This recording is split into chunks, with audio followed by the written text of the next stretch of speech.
আমাদের বর্তমান নেতা ডক্টর ইউনূস উনি সব রাজনৈতিক নেতৃবৃন্দদেরকে ডেকেছেন একটা ইস্যুকে কেন্দ্র করে। তার মানে গোটা বাংলাদেশ এক হয়ে গিয়েছে, আমরা সবাই উদ্বেলিত হয়েছে, উচ্ছ্বসিত হয়েছে, ঠিক কিনা বলেন? রাজনৈতিক নেতাদেরকে ডেকেছেন উনি, আমরা এক হয়েছি। এরপর ধর্মীয় অঙ্গনের যে লিডাররা, বিভিন্ন ধর্মের, শুধু মুসলিম না, সবাইকে ডেকেছেন, আমরা ঐক্যবদ্ধ হয়েছি। এটাকে বলে ন্যাশনাল ইউনিটি, জাতীয় ঐক্য। যে কোনো ধরনের কনস্পাইরেসি, ষড়যন্ত্র, আধিপত্যবাদ মোকাবেলায় জাতীয় ঐক্যের চেয়ে মোক্ষম হাতিয়ার আর নাই। আমাদের একটা প্রতিবেশী দেশ আছে, আমরা আমাদের দেশ নিয়ে যত ভাবি তারা তার চেয়ে বেশি ভাবে।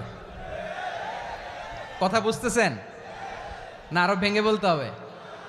হ্যাঁ, আমরা আমাদের দেশ নিয়ে যত উদ্বিগ্ন, এদের আরো টেনশন বেশি।